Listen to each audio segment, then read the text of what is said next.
जलालपुर जे senior ऐं सरगर्म सहाफ़ी अज़ीज़ मेमण जो केबल जी तार सां घुटा ॾिनल लाश गोदो शाख वटां हथ आयो आहे। हितां जे रवासिन सहाफ़ी ऐं पुलिस खे इतला ॾिनो। पुलिस पहुची लाश जी सुञाणप सहाफ़ी अज़ीज़ मेमण तौरु कई आहे, जंहिं बाद मेहरापुर ऐं उन जे आसपास जे शहर में सोग वारी सूरत हाल ठाहिजी वई आहे। होॾां नौशरो फिरोज़ जे SSP खे इतला मिलण शर्त तालुके जी पुलिस जे अमलेदारनि खे जांच जो हुकुम ॾेई छॾियो आहे। ॿिए पासे नौशरो फिरोज़ जे समूरी सहाफ़ियुनि में इंतिहाई ॾुख ऐं गुस्से वारी लहर छायल आहे, जॾहिं त गुज़िरियल ॾींहं ते नौशरो फिरोज़ जे PP MPA खे पिणु गोलियूं हणी मारियो वियो आहे।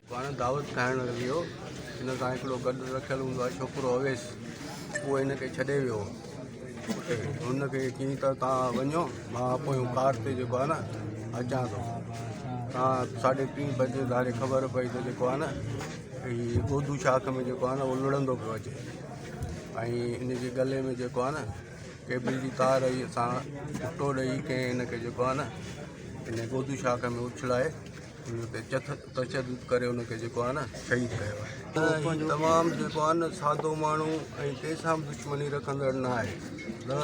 हिनजी अॼु ताईं कंहिं सां बि दुश्मनी न रही आहे।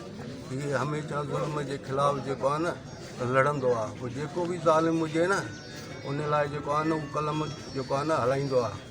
ऐं ॿियो जेको आहे हिन जी तमामु सादी तबियत जो माण्हू आहे ऐं न जेको आहे न हीअ कंहिंसां दुश्मनी रखंदो ई न आहे। हू जेको आहे न कंहिंसां बि दुश्मनी न रखंदो, न को ही कंहिंखे दुश्मन सम्झंदो, पर कंहिंखे जेको आहे न अखि में कंडो थी पियो आहे जो हिनखे जेको आहे न तशदुद करे हिनखे शहीद कयो आहे। माना को न को मसइलो आहे। तव्हांजी कार ते जेको आहे न तव्हां कार ते मां अचां थो, हाणे कार जेको आहे न कहिड़ी वई आहे, इन्वेस्टिगेशन हले पई थी, पोस्टमार्टम रिपोर्ट अञा न आई आहे। रिपोर्ट पूरी थियण खां पोइ जेको आहे न ख़बर पवंदी त जेको आहे न असुल, पर हिनखे घुटा ॾेई जेको आहे न मारियो वियो आहे ऐं शहीद कयो वियो आहे। वधीक ख़बरुनि ऐं तफ़सील जे लाइ विज़िट कयो असांजी वेबसाइट awami news hd.com ऐं ॾिसंदा रहो अवामी न्यूज़ HD।